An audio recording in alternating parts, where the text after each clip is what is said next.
okay, you put up a profile here, you meet this person, you get an agent, you get a manager, you make an EPK, I think that's what it's called. All those things. And so like acting for me was that, and music was more like, this is just fun. Like if it's going to go anywhere, it'll probably be through acting that they'll find out about my music. You know, that's what I thought. I was go-go dancing in Atlantic City. Actually, I used to love go-go dancing. Do you feel like acting helps you as a recording artist in terms of... Yeah. Oh, yeah. How? Welcome, everyone. My name is Ony. I'm here at Artful Milestones, and this is another segment of my Artist Spotlight. Today, I have a super talented, EGOT pending, sweet, kind, deep thinker. I love the fact that, she's an action taker, but she's also very spiritual. I want you to clap it up for ZuZu. Clap it up for yourself, ZuZu. Thank you for having me. It's great to be here. I want you to please tell the people who is ZuZu and what does ZuZu do? ZuZu Silk was actually born in 7079 in an Earth spaceship that was created to house people on other planets. And once they decided that time travel was safe, ZuZu Silk remembered that she was supposed to be in Paulina Singer's body and create a wave of change on that planet at that time, talking about the power of the subconscious mind. So then in 1991, in a modern Earth spaceship, ZuZu Silk popped right into my body as I was born, and then I was reacquainted with the name when my friend called me it in, I don't remember what year that was, but he just called me ZuZu Silk out of nowhere, and I was like, oh, and I remembered it all. So that's a great epiphany, by the way. My friend kind of did the same thing with me. Like when I didn't have that kind of epiphany. I've never been the guy that was good at coming up with names, or I could play with music, but not with words like that, right? So he literally just took the end of my first name and the beginning of my last name. It's like, why don't you just call... I was trying to be like, my artist name is gonna be Iz. I like that though, actually. I couldn't like, how can you... But everybody's experience with who they are, their identity, like it's anything can happen. And I find like everybody's journey with that is different. Sometimes it happens way later for people. Sometimes it happens like super young. Yeah. But yeah, I really appreciate you coming here. I'm so happy to have you. You're a busy person. Yes, I am. So I'm kind of lucky. You're busy too. Y'all are real lucky. Busy. Yeah, Thank today you. I'm gonna get as selfish as I can. We're gonna try to get some gems. So just to let you know, and you probably saw from the questions, like I'm trying to help other artists that are out there. They might be a little stuck right now. They might have forgot who they are. They might have forgot how great they are. Or they might just need some inspiration for like, oh, you know what? Let me give that a try. Yeah. So outside of just giving people the opportunity to like get to know you better, let's see if we can like give them a couple of gems. Yeah, I would love that. So first of all, I need to figure out, because like I was trying to say, EGOT is pending. So you're an actress. Yes. Songwriter. Yes. Vocalist. Yes. From what I know, you dance. I don't know if you call yourself a dancer. I love your dance videos. I grew up dancing, yeah. And can you break down for us, I need that other part in terms of like what you do like holistically, because you're an artist that is multifaceted. Yeah. So can you like, let's start with the beginning. Which art form was the first one that you gravitated towards? It was just performing, but it ended up being acting. in terms of what I started putting a lot of my energy towards. But my whole thing, I guess, is to use art as a channel because I just love performing. So using entertainment art. Wait, do you say arts in entertainment? What do you say? That makes sense, right? Either way, yeah. Using entertainment as an arena, my art is a channel for spreading awareness about the power of the subconscious mind. That's my message. That's my whole thing. So I don't feel like I need to like get it out to the people. I just feel like, well, this is what I like to do. This is what brings me joy. My MO is to find joy and let everything else. Because when you find joy, you're on the vibration where joyful things happen to you. So that's just the way I like to operate, is to find joy. So I'm like, what brings me joy?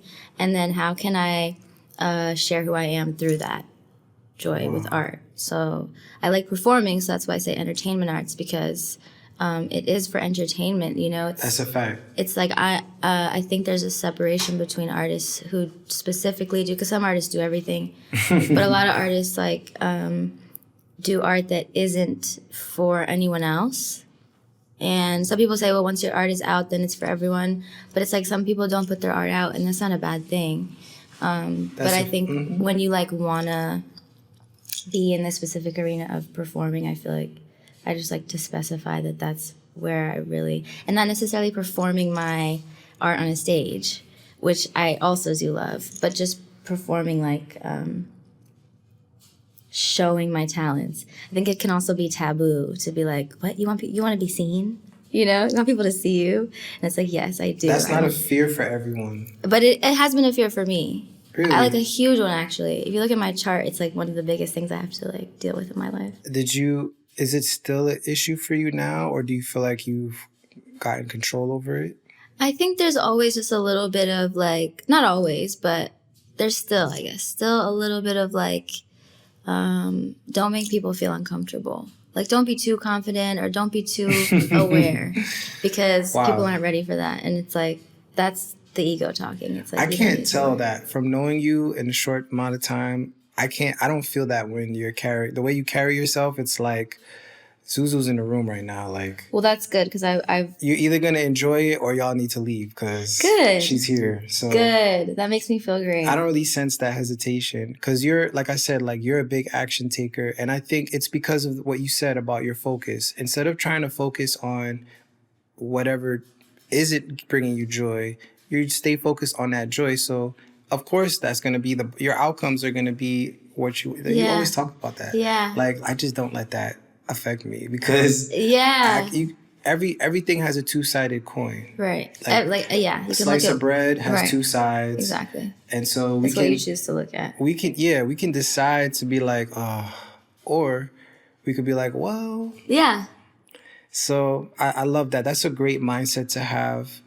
So you mentioned like acting was kind of like the foundation. Would you consider yourself more like, is it an outlet of emotion more or a storytelling more? Do you feel like you're a storyteller? Yeah, I think it's a little bit of everything. I also don't want to box myself in saying entertainment, because I feel like it's so much deeper than being entertained, but also I kind of also feel like it's like entertainment for the soul, because there really is no such thing as like just being entertained. Yeah, I mean, you take things from what you see, period. But that doesn't really answer your question. I just had that thought. Well, I'm glad you actually brought that back up, because we just saw that whole like Drake Kendrick battle, which was like Drake is an entertainer more than I stay woke. You know what I'm saying? Yeah. Like, he's not too concerned about that because he's like, well, I'm trying to chase the bag. Yeah. And so what's going to get me the bag quicker? Right. It's more of a business decision. Yeah. Even though he's still a human being, right? Yeah. We don't know what's real or not real. Right. You can say that about any big artist, right? Or a brand that's loved, like a household name. Yeah. But not to say like Erykah Badu and Kendrick Lamar aren't an artist that isn't a household name. It's just like it's the idea of feeding the soul is different for everyone, right? Yeah. And I like how you kind of brought them together, because Yeah. you're like, well, I want to bring more awareness to the subconscious mind. It's okay to talk about it. It doesn't Yeah. need to get religious. It doesn't need to just be, you know, it's not appropriate here and not appropriate over there. Like, we need to get tapped in. So let's talk about, before we get to the transition of acting into music, is there a point in your life where you had the opportunity to become more aware of your subconscious? What was that moment for you? Do you remember? Yeah. I've always been like acutely aware of it because my mom was acutely aware of it. And when I think it was 2017, Okay. I don't remember what sparked this whole situation, but oh no. Okay. Yes. Okay. So basically, I didn't have any more money. And I was like, okay, I could either... my mom was living in a room somewhere, not even in an apartment of its own. So, like, I couldn't go move in with her. And I was like, well, what are my options? Like, I could couch surf until I have enough money. Basically, I was in an apartment and I couldn't afford the next month's, the new lease. It was The lease was about to renew. I'm like getting pieces of this No, as it's fine. So I was in my apartment. My lease was about to renew. I couldn't pay it, and I was like, instead of like struggling and trying to figure this out, let me just like go volunteer somewhere where they pay for your room and board. So, and it happened to be that my friend was already kind of planning a trip like that. So, I went, and I went there for a month, and then, like a week before I got back, my agent was like, you have an audition if you want to. Well, it was an audition that I had done that then had gone to being tested, which in TV, when you have something get tested, it means that they're like past the audition process, and they're now, not the audition process, but past like auditioning in the room, and they're now, it's like a small handful of people that they're bringing to the network and the studio. It's like a final round, so it's more of a big deal. Versus if she was like, you have an audition, I might have not come home, but she was like, oh, you're being tested, and I was like, oh, okay, maybe I should come home and do the test. And I was having a great time there, so I was like, well, yeah, I was having a great time there. There was just so many layers to that trip. So I came home, and I actually didn't book that thing, but because I was home, I could do this other audition, and that like basically started the chapter of my life where I was living off of my art, which hasn't ended. Praise God. So the part of that, that's not the story though. The part of that where my brain changed was when I was in Indonesia, which is where I was volunteering, and I got the call. I was like, okay, I just like had a lot of thoughts in my head about what I should do coming home and all of these kind of things. And this is the part I can't exactly remember what sparked it, but something had me start going online and looking up like how to take control of your own life, basically. It must have been like how to not worry about money, or like how to not have to live by this certain standard. Google, and I just like basically went down problems. Google, figure it out. And I went down a rabbit hole when I was home, and before I left, like I just started thinking about it, and I was like, if I go home, then what if I don't do it, and then I can't pay for all these things. So I was like, I don't want to worry about this. So I started looking it up, and I was doing these techniques, like just starting to little things, like just starting to be grateful more, and then also understanding that your mind actually, because the things I was reading, I would start to like listen to certain mentors, and their ideas were like, you don't have to be controlled by your surroundings or by your circumstances. And that was like a new concept to me. Right. So I was like, oh, how? And so like I just kept learning and learning. And so the fact that I knew there was a way, I think, opened the door, but then implementing these ideas and stuff. Anyway, so by the end of that like time, I had booked the job. So in my mind, I was like, this stuff works. And this like catapulted me into my, so I'm like, I got to do this all the time. I got to make this my thing. Okay. And then like the more and more it happened. And then I had another revelation recently that was like another round. That's really beautiful. And I think using your art to share that with other people, I think that's really beautiful. Like that kind of reminds me of Steve Jobs' story, because he was kind of like trying to figure out what's going on with his life, semi dropping out of college. and he went to Asia, right? He was doing he was still working in the technology space. Maybe Asia's the key. Yeah, you said Indonesia, and I was like, Go oh, to that kind of reminds me. Asia And he was he was trying to figure out because he still had all his connects in LA and but it was it's like that version of rock bottom, because it's there's always a stopping point in everybody's life where it's I Yeah. need that answer. Yeah. What is my assignment? You know what I mean? And it's that belief that it's because we love to doubt everything. Yeah. It's so easy to doubt. It's so easy to look at that side of the coin. And yeah, we're going to be unsure. Stability is the main thing that everybody's usually looking for in their relationships, in their job, and every decision. And it's not everything. It's like an ebb and a flow. I feel like that's kind of the movement of life. Things are going to happen to you regardless. And despite those things, exactly, the win is still going to happen. Yeah. You know. Yeah. So that was that point in your life where it was just catapulted me. Mm-hmm. But I would say the more recent catapult was a more that to me seems way more potent. And as you get older, that's what's going to happen. It's still growing, and you're still learning. Oh, and it's always going to grow. Mm-hmm. Yeah. But I kind of was you learn about that stuff, and then you can be not so uncomfortable, and you can be well, I mean, life is fine. This is great, and you don't dive in anymore, and then you get really hurt or something really insane happens in life, and you're no. It's either this or I'm not here anymore. There's got to be a way, and if I don't find a way, I'm not doing it. Right. It's not worth it. And luckily, I found my way. Yeah, I was actually talking about this with Ty. Some people look at obstacles and it's oh, yeah, oh my God, this wall. And then other people look at the obstacle oh my God, look at this. We get to climb this wall, or we can dig a hole under this wall. And we always have that decision. Yeah. So when did music start taking over for you? Have you always been singing? How did that come to fruition? I was go-go dancing in Atlantic City. Actually, I used to love go-go dancing. I would still do it. And just to clarify, the type of go-go dancing that I did was not cage dancing, although I have danced in a cage in my time. But no, it was the people who dance on the podiums at nightlife clubs. Right. Not showing my age. Lavo and, those kind of places. I was doing that in Atlantic City when I first started doing it, and there was somebody there who was my friend's a producer, and we would stay the whole weekend every time we went. So I was oh, tomorrow morning, let's just have a session. And I went, and the song was probably terrible, but I just remember being you can just do this? You can just make music? You just need someone with this and this? Or I say these words to someone and then I can make music? And then I was hold on.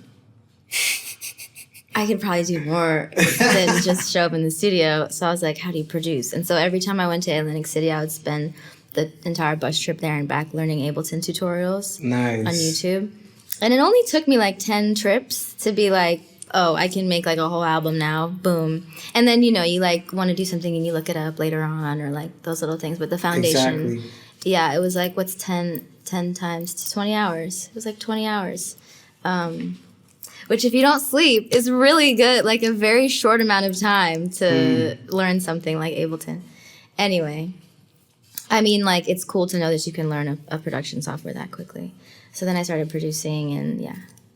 That's what's up. So in terms of development of your voice, what type of music did you like to sing? Because my question was have you always been a singer? Well, yeah, because my last name is Singer. I mean, I know, but I just mean because you said I was a go-go dancer and then you got exposed to being a recording artist. Yeah, well, I was a go-go dancer because I was trying to make money. I just like dancing and I was this is the best job ever. But I was making money to be able to live on my own while I auditioned. So I was still very much doing the acting thing only. The thing is, I think I have a much more blueprint style. Like I'm following these people who, not specific people, but I'm following these guidelines. Like, okay, you put up a profile here, you meet this person, you get an agent, you get a manager, you make an EPK, I think that's what it's called. All those things. And so like acting for me was that, and music was more like, this is just fun. Like if it's going to go anywhere, it'll probably be through acting that they'll find out about my music. You know, that's what I thought. So I was like, oh, let's keep, but I love, like acting is like, I'll never stop acting. I don't think I'll ever stop making music either, but I think I might like acting more. I don't know. I think so. It's a huge part of who you are. And Yeah. like I understand that because for me, music was the thing that taught me everything about life. You know, Yeah. like I didn't expect to like learn about business. Yeah. I never had that intention, but music was just like, if you want to get over here, like what you were saying, like if you want to have the lifestyle of being an artist, how do I pay my bills with my music?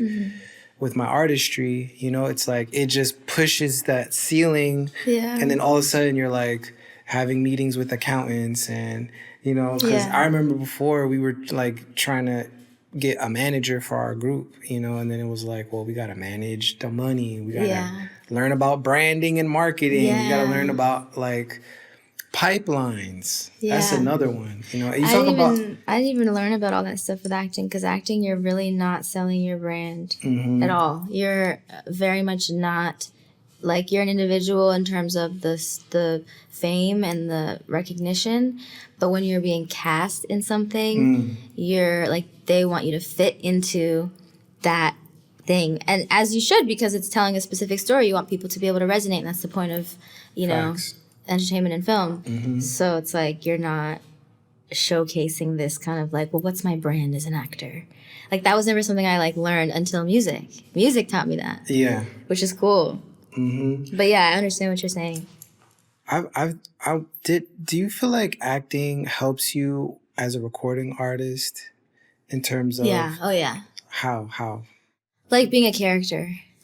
Like telling a story. Oh, that's the question that you asked that I didn't answer. Is it more storytelling or yeah, Emotion. it's everything. Because it's both, but it's a balancing act. And I Yeah. was wondering if it was the emotion of the music that led you to like, because some people use music as a tool to like get certain feelings out. Yeah. And then they're like, you know what?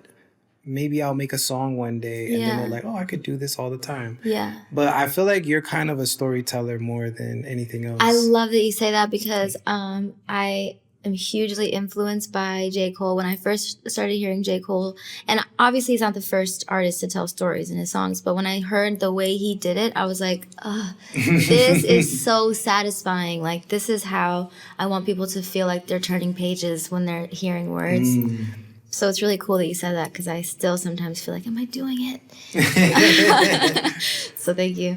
But yeah, emotions, it's more rare that I make a song just because I have to get emotions out. I mostly will make a song because it's just like, I love how it's, like, I love how the beat sounds, or I love an inspiration that I have to make. So I'm just excited to make something that makes me feel like how whatever that made me feel. So let's talk about the songwriter. We got a lot of background as an actress. Yes. So we know you're a storyteller, but for you, I know a lot of singers or songwriters, some people like rely on that voice memo. Some people rely on journaling. You're big on your subconscious. I'm curious, how do your songs start? Are they conceptual? Do you see them? Do you hear that voice in your head? I do hear a lot of songs in my head, but it's usually right before I go to sleep, and I have no energy to write them down. So they get put into some catalog. I think that actually would be such a cool music video idea, is all the catalog songs that I have. One day I get to go into all of them. I don't know how I'd make that a video, but anyway. What was the question? So usually, typically, like, where do your songs start? Okay. Well, I'll either make the instrumental or I'll be like jamming. This is a little bit more rare because I'm usually by myself when I make music, because it's like the most easy for me to be vulnerable when I'm by myself, like anyone. But it will either be a band, or I made it, or someone else made it, and I'll be playing it, and I'll start to hum or sing a melody. Or if I'm rapping, I do like to write my raps. I just watched the Lil Wayne documentary from like a long time ago where he's like, I don't write, I just say it. He just records line by line. And the way he said, like, there's no evidence, just the music, I was like, maybe I'll do that. Maybe I'll start doing that instead. There's levels. But I do like to write it. But that inspired me to be like, no, you don't have to have everything be so perfect. Maybe the perfect thing will come out when you do just do that. So that was really inspiring to me. So you like the planning. That's like your natural behavior is to like, are you talking about writing on paper? Do you use like a laptop? I didn't even get the answer out. I'd just be going on tangents. But I will hum along, and then if I'm rapping, I'll write. If I'm singing, then I'll just go straight to the microphone and just hit record, and then record a bunch of melodies, and then the ones I like I'll put together. Oh, so okay, you have your own home studio, and then you do a bunch of top lines, and then you pick, choose, and refuse. Like top lines are melodies. Top line melodies, right? Because you're coming up with melodic ideas that don't have any lyrics. Yes, sometimes they have lyrics. Sometimes they have lyrics that come from nowhere. Right. Like, it'll just be like, Zoom court saying, and I'm like, okay, I guess this is about the court. What court is this about?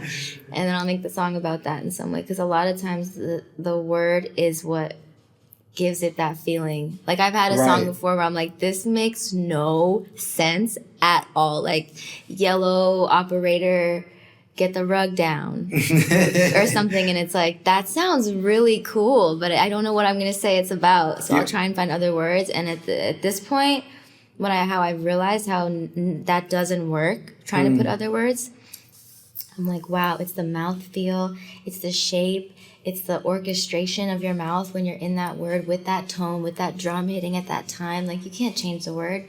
People are just going to have to make of it what they want. Purple, orange rug thing, whatever. It's like... Right. Have you ever heard of a band called Hiatus Coyote? No. Maybe heard of them, but I don't know them. They're an Australian band, and the lead singer, I feel like that's what she does. She's just channeling. And I bought the vinyl. It has the lyrics on it, and I'm looking at... Because you never actually know what she's... It just sounds so good. It feels right. Yeah. But she's saying... scratch the nape just like a snake, like just random stuff. But when you hear the music, you're just like, yes. Because exactly. I feel like if there's any section of a song that does this the most, verses are the most forgettable thing in music. And I feel like the more songs I write, the more I produce, the more I work with songwriters, it's so obvious why. It's too much information. It's too many details. The music itself, right, besides the lyrics, is already giving you so much information, and you can already, your body's already feeling what it needs to understand before the words. But for people that are not musical, they're really relying on the lyrics to let them know, like, what's going on right now. What's the story? What's the situation? Are we drunk? Are we happy? Are we trying to get pregnant? Like, what's going on right now? So... And, I think in general, you've got your lyricists and then you've got your vocalists. And the people in the vocalist category are fine with, like, great music. And if I remember the lyrics, blah, blah, blah. But lyricists be like, that's not... They worried about grammar. They worried about everything. But that actually is fun, because then it's like, for the people who are worried about that stuff, that's who I'll make the songs for. Because I'm not going to make them, like... They're going to hear it and be like, oh, that's wrong. They're going to hear it and be like, is that wrong? Because you want people to think. Yeah. And I love that. Like, you still respect the fact that it's the entertainment industry, but it's like, I'm an artist that's going to challenge you. I want you to open your mind. Yeah. And this isn't just elevator music that can just be in the background. Like, take this opportunity to activate. I do kind of want it to be able to be in the... Well, okay, some of them. I'll have some of them keep me in the background and some of them... No limitations. Right. But at the end of the day, like, if people do engage with your music, hopefully, like, you can spark something. Yeah, absolutely. Exactly. I mean, I know I'll spark... I really resonate with that idea that, like, the more yourself you are, the more the people who are meant to find you can find you and can resonate. And I think it's really important for people to find people who resonate, because I know there are certain things I think in my life that I have to actually frame in my mind and be like, because I feel so alone about thinking them, or I feel so weird about having emotions about them, that I feel like, okay, what if I turned on my phone right now and I went on Instagram and someone said this exact thing I was thinking, and all the comments were like, me too, no, you're right, and no hate. Then would I feel better about this? And it's like, yeah, oh my God, I don't care anymore at all. Everyone's talking about this. And so it's like, if that works in the imagination, it's like, Right. that's the thing. That's really that's like what's so beautiful, is finding stuff to resonate So with. let's actually talk about that. Yeah. You've got your demo developing. You've got your top lines coming together. You got a rough draft of your song, and you said like usually it's easy for you to be vulnerable when you're alone making your art, but how do you use feedback, right? Because let's say you actually shared a song. Like when you're making your music, do you have go-to people that like you get feedback on in terms of songwriting? Like do you share your demos, or you're just like... Yeah, no, I do share them, but I am like this, but I do share them after I am really happy with them. Because as long as I'm happy with them, then I can hear people say whatever they say, and I can either be like, if I don't like it, I can be like, no. Or if I do like it, I can be like, oh, okay, that can fit here. But if I don't know, then I'm going to be like, oh, should I just make it like that then? Or should I just... It's really easy. And I felt that way also about things I'm going through. Like I like to think through things or let them process before I would even share with someone else I'm going through something. And I think that that's it's like a personality trait. How important... I think that's also why people think when they see me that I'm like really put together and like have all my emotions together and stuff like that, because that's what I want. That's where I want my energy to go, because I like that better. So I'm not going to put on display those other things, but I'm, at home in my room punching pillows and like, crying and screaming, yeah, just like everybody else. Yeah, and so that I can get into those places where it can genuinely be that I'm sharing this, where I got to, yes, we can do this, and that's what I'm sharing. So you're more focused on capturing it in real time and like really channeling and being in that place versus like a writing exercise, an idea exercise, a songwriting challenge. You mean what do you mean? Because you were just breaking down how like in order for you to get to a place where you feel like, okay, it's ready, like I've got a song here. Oh, to share it, yeah. Like you go through all of that stuff. Yeah. Yeah. Let me think.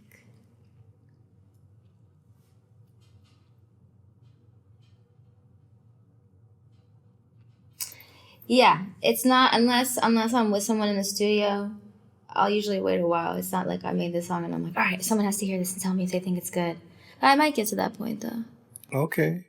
Okay, cool. I like that. I feel like confidence is really important. Yeah. I think being self-aware and building your own foundation, because I feel like once you've got that foundation, you can be more efficient. Yes. You can get into those flow states, and then you get better and better and better, but grounding. Yeah. There's this metaphor that my acting coach used where they use it in terms of a script, but you can really do it with anything.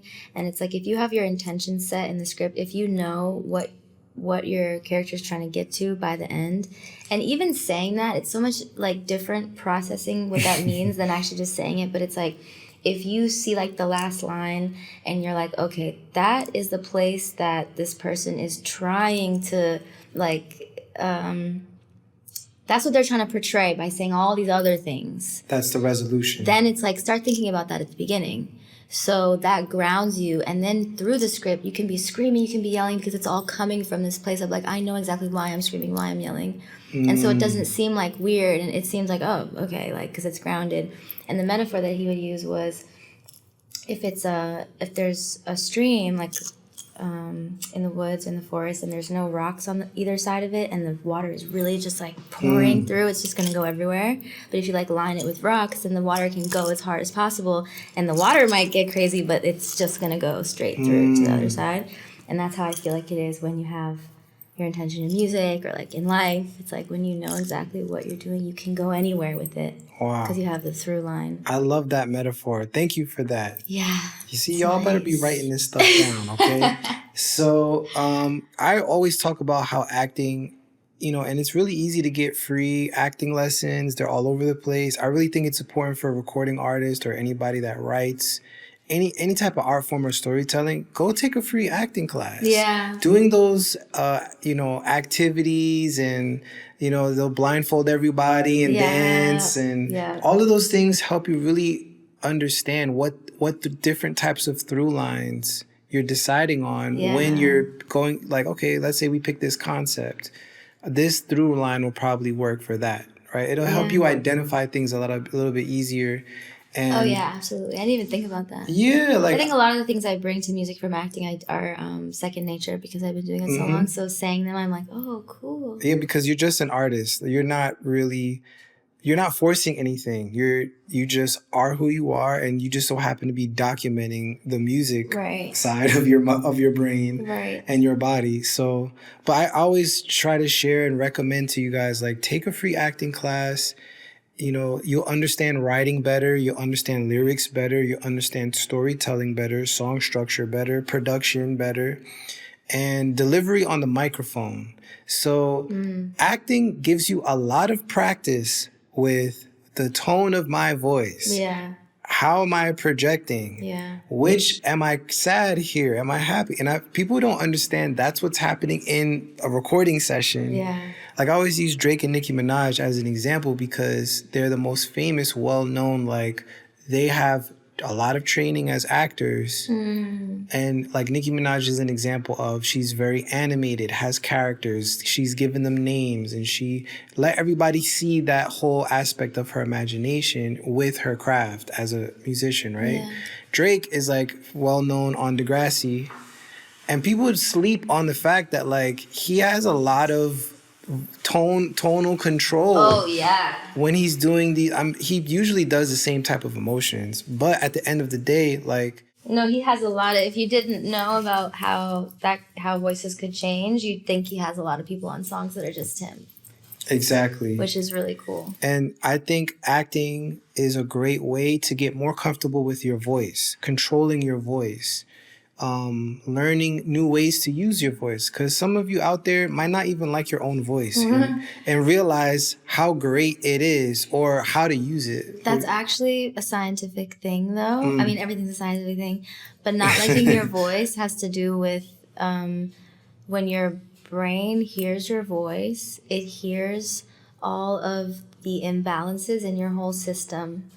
It hears the balances too, but because a lot of people have the program of what's going wrong here, the first thing you hear is like, what's all the imbalances that are happening in my system, which are being naturally healed and taken care of. If you let go, they're actually being taken care of. Your brain has a great self-healing mechanism, but hearing your voice when you've never heard it is like feeling like aches and pains, kind of, or like seeing the inner workings in a way that you weren't expecting or you weren't ready for. So that's why some people are like, oh, why does my voice sound like that? And then after a while of hearing your voice over and over, I think you get used to it because you're hearing it a lot, but you also get used to it because your brain is also hearing another avenue of the imbalances and thus has another view of what's going on, so can help more. It's like being in a spaceship and like you have another screen of the engine in a place you couldn't see before, that now you're like, oh, I don't need to do that, I just need to do this. And so I feel like after a while, your brain is like healing faster and faster from hearing your voice.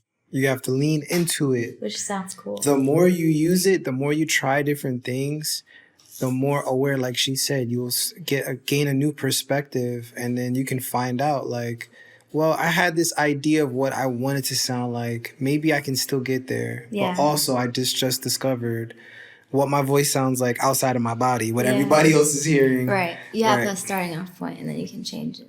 Oh, that's a nice little fun fact. I didn't know about that. I just thought it was a thing of like all the lows, because we feel the vibration in our body, and so our voice is a lot warmer and bigger. Yeah. But when we hear it outside, it's all thin and nasally and like that. I don't sound like that. Yeah. What? Yeah, I had to really get used to my voice. I used to sound like I still kind of have a baby voice, but I used to really think I sounded like an actual baby. Like when I would hear myself talk, like I hear myself in my grandma's voicemail. I recorded her voicemail, and at one point I called her, and I was like 16. I recorded it when I was like 8 or something. And I was like, who's this baby? Is there a new baby? And I was like, oh, that's me. Oh my God, I was 8 years old. How do I sound like that? Have you ever tried voice acting? Yeah, I do. I do some. You do it? Yeah. I'm actually, there's a show coming out that I can't talk about it yet, but I'll just say there's a show coming out. What we can talk about though is your latest tracks that you released. Yeah. I actually got to be a part of the other end of this process, right? Yes. So you did your home recording, you had all of these songs, and you were like, EP needs to come out. I'm on a mission. Yeah. Da-da-da-da. Yeah. And then I got to be lucky enough to get those home recordings, and then we got to figure out, how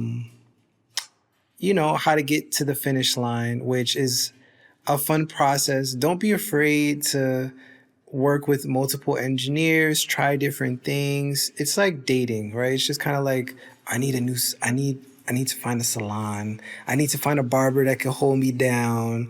Like sometimes you're going to go to a couple of places before you find a home you can stay at. And sometimes even by the song, some engineers might not be great for all your music, but maybe some types of your music. Vast out there. Mm-hmm. It's like, I think I definitely, let me just speak for myself. I thought coming into the music making world that there was one way it needed to sound, because when I learned how to mix on Ableton, I took like a couple classes from my friend. One of the first things he showed me was the screen where you can see all the decibels of every instrument. Mm-hmm. And it's like, okay, the bass isn't supposed to go below this or above this. And it's like the hi-hat's supposed to be here, so you got to adjust it to this. And I was like, okay, great. This is my key that I have to mix everything. And then I used it on a song, and I was like, no, this is not good. We're going back to emotion. And I took it to him, and he was like, well, yeah, but it'll be like this if you add this on this sound. You can still use that, but it's not because you turned the volume down. It's because you added this thing or did it. And I'm like, okay, I'm going to leave the mixing to this. That's one thing I'm just not going to step. I'm not going to go there. But realizing that there's an infinite way to mix made me be like, okay, maybe I'll send it to a few people and see, maybe I'll, where I thought that was really taboo at first, or like, you gotta have to find your flow, No, find your team. Like your team can be multifaceted, you know, and sometimes, if you're the only person in the room recording and writing these songs, that means you're the producer too. And people don't understand a lot of where they get stuck or frustrated in dealing with all of these things is that they didn't learn how to produce themselves. They don't know where that comes from. Some people are intuitively great at making decisions and being committed to those decisions, like you, because your foundation came from a different place. You didn't need to get trained on how to be a music producer. It's like, this is right. Well, I did, but I did it by Yeah, but it was, you created your own program. Right. You're a DIYer to the max. Exactly. Yeah. You were traveling to Atlantic City learning Ableton. That's gotta be something. If my astrologist, let me know what that is, where you're like, oh, I can do this myself. Boom, let's go. I don't even need to wait one more second. Oh, I don't have to be controlled by circumstances. I can do this with my mind. Okay, what books do I need to read? Let's go. It's excitement over anxiety. Yeah, but I have anxiety in other places. Those things, though. Everybody does. When you get an idea, like you said, you were in that studio like, wait, all I need is this? Yeah. Let's go. Yeah. Right? And that anticipation versus anxiety. Yeah. That's where we get our energy from. Right. So like you said, we can focus on the positive or the negative. If we focus on the negative, then we get anxiety. If we focus on the positive, we get anticipation. Yeah. So that feeling like Christmas the night before, like the gifts are under the tree. Right. You can't sleep. Yeah. You're so excited for tomorrow because you get to play with all the toys and did they get the game that I asked for? Yeah. How can you sleep? You have so much energy because you feel so sure about a positive outcome. how can you sleep? That's why it's okay to not sleep for 2 days in a row, 3 days in a row, if you're like, because you're just so focused and so aware. You're giving yourself all of that energy, right? We're back in the subconscious conversation. Right. Again. We're not doctors, so sleep as much as you need to, but that's you can the really ebb and do flow. anything if That's you're, the ebb if and you're flow in of things. Yeah, if you're feeling joy. Yeah. And then really recharge your batteries. Yeah. You know, as it comes, but a lot of the times too, sometimes you're just in the flow and time just goes by, but sometimes you feel like I have to keep going or else I'm going to lose this creative streak. Oh, okay. Which is then like a lack scenario. And it's like, no, go to sleep and you might get a new, better idea. But a lot of people are like, they hear that and they're like, all right, I'll force myself to go to sleep even though I know this isn't going to work, and then it doesn't work. It's like, well, no, if you really want to keep at the computer, stay at it, but there is a way. You can go to sleep and have the creative impulse come from an experience that you had away from the computer. Tell us about that. How do you do that? Well, you gotta, you know that story of Lauryn Hill, and she's like, everyone was really hyped up about her dropping, I think it was Miseducation, and they were like, well, you just dropped this crazy thing. You have to stay in the studio or else you're going to fall off. And she was like, I need to have a life so I can create something, like, so I have an inspiration. Right. What am I going to create based off of? I can't create in a vacuum. Like, I have to go live my life. I can't spend all my time in the studio. You can write a song about compressors and EQs. Yeah. And microphones. And actually, that might have been what happened before she wrote Miseducation. I don't remember which way it went, but when I heard that, I was like, yes, finally somebody. You're right. That's what happened. Like, they were like, okay, like, you got to keep going, ride the momentum. It was like, mission accomplished. Yeah. And now I can have the luxury of, if you want me to give birth to another one of those. Yeah. I need to experience things. And then we got the, it's the history of iniquity. Then we got the Unplugged album, which was like the opposite of Miseducation. But for the Lauryn fans out there, like, I was one of them. That album to me, like, that was a recording of a live performance. And that's the performance where she was crying, right? And she was playing the guitar. And yeah, she was on a TV set, for the MTV TV set. And she's playing the guitar in this by herself. Yeah. Just doing a live performance. Best album ever, right? Yeah. And when I saw that too, I was like, oh my God, I didn't like her crying while she's performing made me realize that it's not the talent that captivates you, it's the vulnerability. I don't know what to call it. Something deeper than vulnerability, but it's like seeing the person is way more impactful to me. Like, hearing her do a crazy run and sing a crazy song, and I'm like, I'm grateful for that. I love that. But seeing her cry while she was singing, like, now I've seen a bunch of singers cry while they're singing, but the first time seeing that made me just, like, broke down all these things of, like, you have to be this if you're going to be in the spotlight. It's like, actually, you're allowed to do that. Yep. And not only are you allowed to, it will help people resonate with you more, help them more. It does what art's supposed to do more. Be the vessel. Yeah. Be the vessel for being a human. And she had to have experiences for that to happen. And that's when I realized I like artists that make me think more than artists that are just a great dancer, a great choreography, 19 fantastic songwriters. Yeah. Like, because I feel like that was the balancing act that MJ did, that he did it for so long that was overlooked, because that's why he became the king of pop, because you still felt like y'all were friends. His humanity was all over the highly, I mean, this is the max level production you could do on anything. And his goals were like, I want the best of everything. Yeah. But he wasn't an alien to his fans. Yeah. He gave them all of him too, as a person. Yeah. So that's why we trusted him so much. Exactly. And we could love somebody that we never even met, because he didn't hold back any of those things. Yeah. Or he, like, held back in the same way that a normal person is holding back. Whatever they need, right? It's like that everyone is holding back something, and you knew you weren't questioning that he was holding back something, because you're like, well, he's a regular person. He needs his space. Yeah. let's talk about your latest release. And I hear there's a music video in the works. Yes. My latest release on the Cruise Volume 1 EP. Because I did just release a song with a.k.a. also on her EP called Coolest in the City.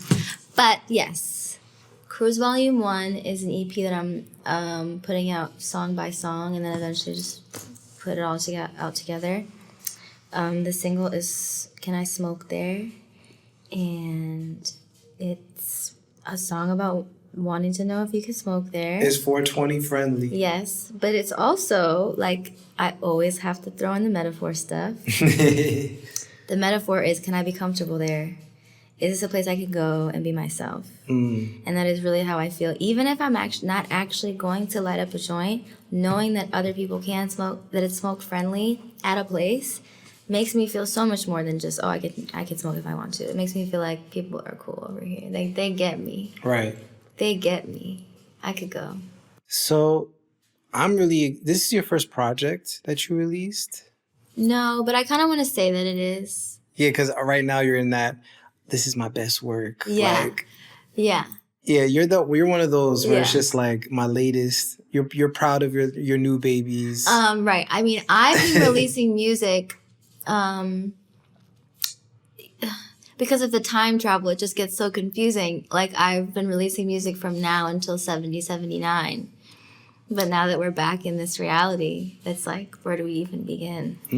Yeah, this is my first project. That's what's up.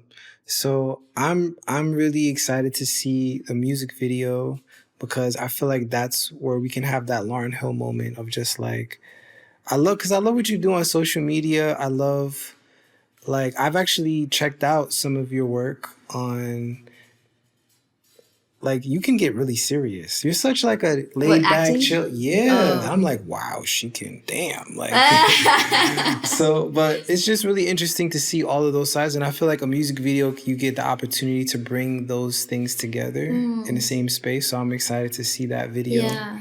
And yeah, you recently... That is cool, actually. Stepped into the EDM world. Yeah. That's exciting too. I'm going to emphasize this, artist. Do remixes of your songs. If you got a boring, slow R&B movie trailer sounding thing, give it a chance to get danced to. Like, there's a lot of creative DJs and producers out there that can introduce you in a fun place. Even if you think, like, people can cry on the dance floor, it's okay. But help them get there, you know. But anyway, I'm so excited to just see what's going to happen with you and your music because you're checking all the boxes right now. Thank you. Can you please let the people know where can they find you? Where can they follow you? How can they tap in to see when everything comes out? Yes. Right now, Instagram is the best way. I'm soon going to have an email list so you don't have to go on Instagram. And then it's going to be a phone call list. I'm also trying to start this, actually, no. You know what? No. So then where can they find you? ZuZu Silk. At ZuZu Silk. ZuZuSilk. On Instagram and on TikTok. And Paulina Singer on Twitter. And all my music is available on all streaming platforms. Do we have a website yet? I'm so sad because PaulinaSinger.com was mine and then I lost it for a week and now it's a clothing company. So sad. But it will be a different one in the future with more logistics and merch. This one is very me. It's very me. You open it and you're like, oh, this is... Beautiful. She made this. Well, guys, thank you for tuning in. Please tap in with my girl ZuZu. She's got a lot of great projects coming out. I'll be dropping another artist spotlight very soon. See you then. Peace.